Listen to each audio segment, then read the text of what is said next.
Depois de tanto tempo, Emanuel, vem agora essa resposta do Ministério Público. Me diz aí, Emanuel, qual o teu sentimento em saber que você fez a denúncia, não teve o devido acompanhamento, mas agora veio a resposta dizendo o motivo por que foi arquivado? Muito bem.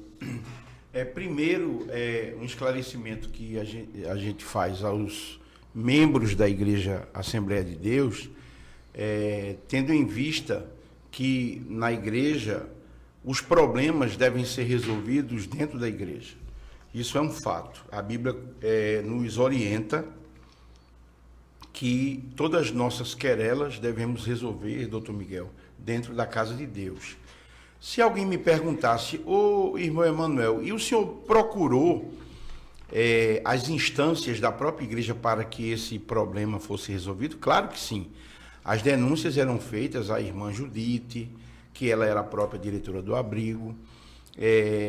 As denúncias eram feitas ao pastor presidente, mas eles não dão atenção quando a denúncia é feita a uma pessoa que eles julgam ser da confiança dele. Por exemplo, a irmã Dulce era a esposa do engenheiro doutor José Luiz, que era o responsável, doutor Miguel, na época, pela construção dos templos da igreja, pela reforma e construção de novos templos.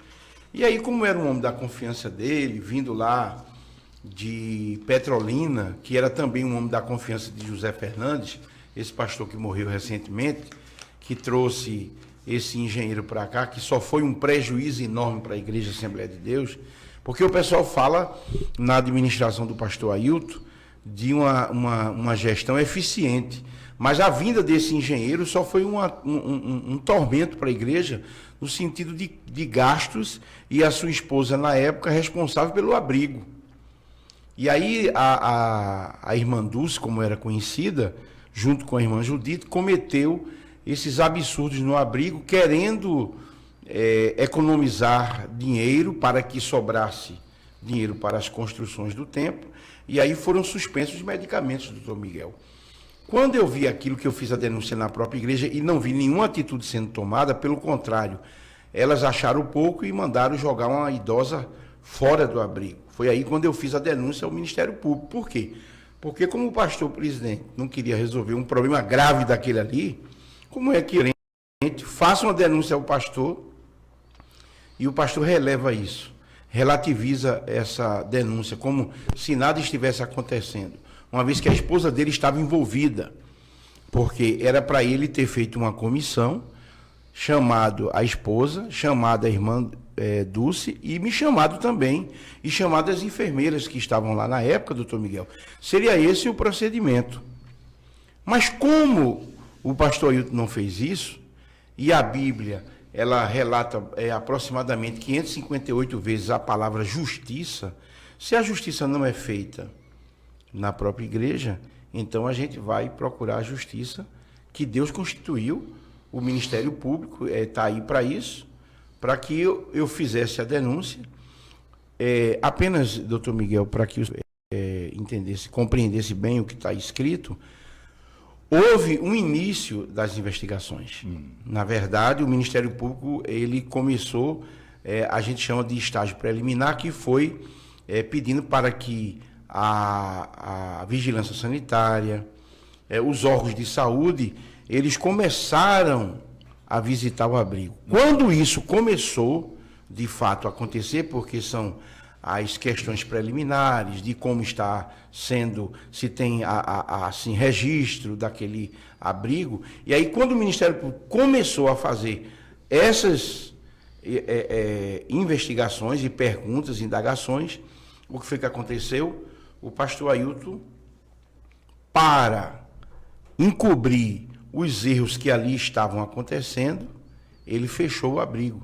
Ele tirou todas aquelas idosas ali, de forma muito rápida, colocou em outros abrigos. Eu tenho relatos de um presbítero, eu não vou falar o nome dele na época, porque ele era funcionário da igreja, de que a maioria dos idosos, das idosas, foram levadas para o templo central, que lá nos andares quarto e quinto andar tinha ali um local para os obreiros, que era local de de Hospedaria. hospedaria, e aí colocou essas idosas ali de forma precária, certo? Para poder obstruir a investigação feita pelo Ministério Público. Pastor Ailton, o senhor que tem o pessoal que lhe acompanha e sabe disso, quando o senhor está ali na tribuna falando sobre justiça, a justiça, os antigos já nos diziam, né, doutor Miguel, que a justiça boa começa de casa. E aí o senhor, como um homem que lê a Bíblia, que discursa muito bonito, para quem não conhece o senhor, né, acha que o senhor é um bom pregador, mas o senhor é um verdadeiro fariseu, porque o senhor fala, mas não cumpre o que fala. Tudo que o senhor prega porque é bom a gente falar aqui, feito eu agora estou falando, né, para o senhor aqui e para os membros da Assembleia de Deus. O próprio Cristo disse, bem-aventurado aquele que ouve as minhas palavras e as põe em prática. O senhor é o tipo do fariseu que prega, mas não cumpre. O senhor não cumpre a palavra de Deus. O senhor não tem, na verdade, nem temor a Deus, porque se tivesse, não pregaria. Ficaria ali sentado ouvindo as pregações. Assim como o seu vice-presidente, que é o Samuel Oliveira. Ele é um adúltero, por exemplo, mas ele prega e não vive nada do que prega. O senhor sabe, doutor Miguel, aqui que eu estou falando para o senhor aqui, para os ouvintes do Pode Expressar, fique ciente de que não só o pastor Júnior é um adúltero, como o próprio vice-presidente cometeu erros do passado. Ele sabe, a irmãzinha que estava correndo dele, né, que trabalhava na casa dele, sabe de que o pastor Samuel Oliveira também é um adúltero. E a irmã até, doutor Miguel, ele disse assim, que são as palavras da irmã, que disse, e a esposa? Aí ele disse, nada, eu dou tudo para ela, deixa ela para lá. Ela tem que ficar caladinha, porque eu dou tudo para ela. Samuel, escuta bem, tu também que prega sobre santidade, não é? Tu dissesse a irmãzinha lá, ela tem que ficar caladinha, porque eu dou tudo para ela, né? E quisesse agarrar a irmã ali pelado, praticamente sem roupa, porque você é um adúltero também. Quem não lhe conhece acha que você é um santo homem de Deus. Mas teu próprio cunhado sabe, que é presbítero da igreja, sabe que você é um adúltero. E o próprio irmão presbítero que contou essa história, que eu não vou dizer o nome dele, porque aí ele vai se comprometer, mas ele sabe que você também é um adúltero.